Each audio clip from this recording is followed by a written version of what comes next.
Simplicity is divinity. If you can't explain it to a child, then you really don't understand it, right?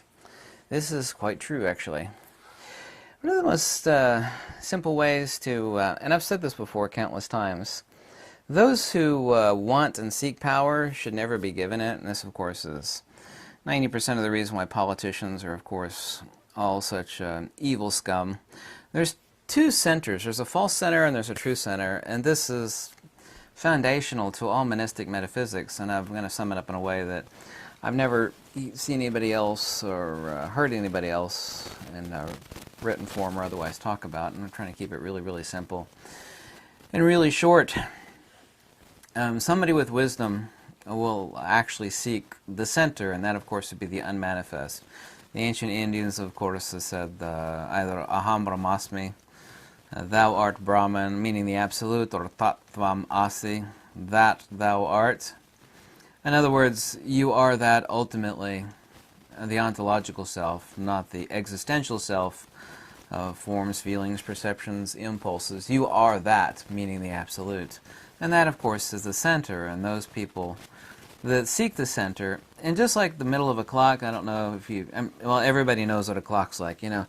You have the second hand, and we have the hour hand, and right at the center of the clock there, right at the axle pin, there would be no time, because time doesn't exist. It exists conventionally, but it doesn't exist ultimately. So right there at the axle pin, where the hour hand and the second hand are attached, there is, of course, no time, and I speak in the absolute sense. People that seek the center are the absolute rather than perpetual becoming. This is wisdom, and this is true, and this is where people get caught up in this notion of egotism. Egotism is a 16th century invention.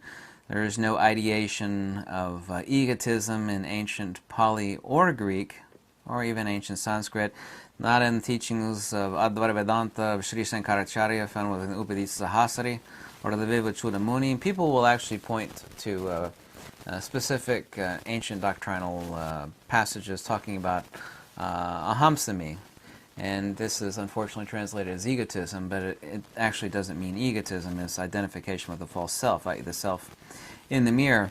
Anyway, a person who seeks the true center via wisdom, you know, is seeking for the absolute. I got a little diagram here. Let's show you the absolute here, the center, or the unbecome, as the ancient doctrine actually describes, or the uncreate. This, of course, would be the nexus point, or the plane of inertia, if you will. Of course, everything out here is becoming. It's kind of like a clock, you know, the center axle pin, where there is no time. Those with wisdom actually seek the true center. These would be, of course, existential entities out here. On also, too, the clock is perfect as a wheel. By the way, the mistranslation from the ancient Pali, they talk about Gautama being the wheel turner. That's a mistranslation from the ancient Pali. What it actually says, it says, Dhammakakwa says, is that which turns the wheel. Is that which turns the wheel is in reference to the Navi, or the axle point, the uncreate, the unmanifest, i.e. Brahman, i.e. Tat, and of course the term Tathagata, or sometimes pronounced Tathagata. Agata is past tense, meaning having arrived at. Gata, going to. Agata means you've already arrived at. Tathagata means you have arrived at Tat, or to the absolute. In other words, you have actually retroducted or actually sought the center via wisdom. And this is, of course, the center of an evil person. This, of course, would be an empirical entity. A person that actually seeks power or believes in power, they actually are engaging in trying to make themselves the center. Anybody, and if you think about this, no one's ever talked about, like, evil people, of course, throughout history have tried to build power around themselves. Yes? This is, we want to talk about metaphysical egotism. Egotism, of course, like I said, didn't exist in ancient monistic metaphysics, either the Greeks or the Indians. If you think it did, you actually don't know what egotism is relative to, for example, ahamsami. But evil people always try to build power around themselves. They want people to point towards them, look towards me, I am in control of you. Nobody in this life is in control of themselves. In other words, all we're guaranteed in life is death, taxes, and suffering. So people that actually try to make a center out of themselves, this is what, like I said, an evil person does. They try to make themselves a center or a whirlpool or a nexus that other entities will seek to them or look to. Kings, princesses, kings, 1940s Germany, Stalin, all forms of evil or people that actually seek power are those that have rejected the true center, or the absolute, whether you want to call it the agathon, you want to call it tat, you want to call it Brahman, the unbecome, the uncreate. I don't care what you call it, but this power lust, it's this ideation by an evil entity who, of course, has no control over themselves, and of course is just passing through a diopter of time and space for a very, very minuscule moment in a blink of an eye of the cosmos, trying to make themselves a center. That form of evil ideation, of course, I reject the term egotism, because egotism, like I said, is a 16th century creation. It doesn't exist in ancient metaphysics. That is what evil is. People that seek power, they are selfish in the absolutist sense. They want people to turn towards them. They see themselves as a type of absolute in whatever sort of conscious or subconscious manner. Anybody that's ever sought power, and this is the reason why I've actually said countless thousands of times that the cosmos will only suffer that sort of error for a very, very, very short period of time. Anybody that tries to make themselves a center rather than seeking after the true center, that wheel will be thrown. That false, short, super brief temporal window. This is why all people that, and I'm seeing so many evil politicians, of course politicians have been evil since the beginning of time, kings, so on and so forth. People that want others to turn towards them.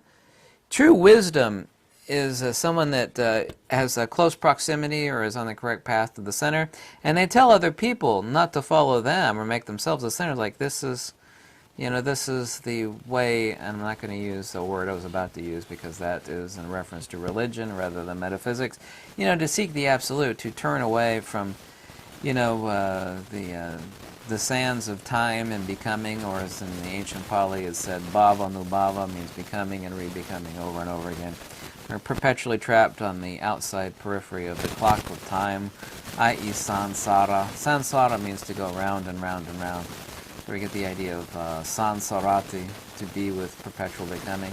This is the reason why nobody knows what the actual definition of nirvana is. I mean, the word in Pali is nibbana, or the word in Sanskrit is nirvana. The word comes from nirvriti, or nisbandhu, you say from bondage, but it means the cessation or the ending, nirvriti, of becoming, vriti, meaning turning or perturbations.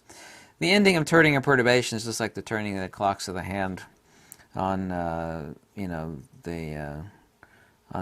wheel of becoming, which of course I don't think everybody's heard of wheel of becoming, is to seek the center, is to seek the uncreate. But this is what all evil is. This notion that I am the center. Anybody that loves power or seeks power, desires for power, means that they create this extremely short temporal period where by order and by heavy fist and by great evils and by great suffering and persecution of others, that they create themselves as a false center. And it never lasts, and Mother Nature will never, ever, ever suffer it, except for a very, very, very, very brief period of time. It might seem like an eternity to those who suffer under that form of tyranny, but Mother Nature never suffers it for very long. Mother Nature always completely destroys people like this. People that try to create a whirlpool out of themselves where they become the vortex center, that try to suck other people into their desire for power over others. Anybody that seeks power has no control over themselves. And by themselves, I don't mean that they can't seek wisdom. They have no control over the existential persona. What they're creating a center out of is a pile of shit and garbage, i.e. the existential self. Yeah, nobody has control over themselves as meant the existential self. I'm not saying people can't have self-control, meaning in a true metaphysical sense, true self-control is of course a turn away from phenomena and sansarati or nisbandhu towards the center. This is wisdom, to actually fall into the center, because here is tattvamasi, that thou art, or as in the ancient Pali, aham brahmasmi, meaning thou art the absolute, or I am, meaning transcendent I am, to fall into the absolute. Yeah, but this is always what evil people do. Evil people, or people that love power or seek power and try to maintain power, are exactly like this. They deny this center, and they try to make a center out of themselves. And Mother Nature always destroys these people. Always, without fail, and this is a universal precept that is undeniable, Mother Nature always destroys these people. Why seek the true center? The evil people, or those who like power, try to be the center, but they are never a center, and they make a center out of a pile of bones and skin and crap and flesh and blood, and those people are demonic by definition, the true metaphysical definition of demonic. They are ignorant or nescient. Anyway, I think I stated that in simple. What could be more simpler than a more simpler? Did I say simpler? More simple than a circle with a dot in the center. Also representative of the wheel of becoming. Also representative of the clock of time. Time doesn't exist ultimately. Time is only a measure of magnitudes. It only exists conventionally, not ultimately. But anyway, thanks so much for watching. Have a good day. Lux Veritas. I hope you like these videos. If you do, click the link below and let me know how I can help you, or any questions on anything. Anything is greatly appreciated, or nothing at all. I like being helpful. So, увидимся, as they say in Russia. Увидимся, до свидания. Муж и жена точно сказали. Точно.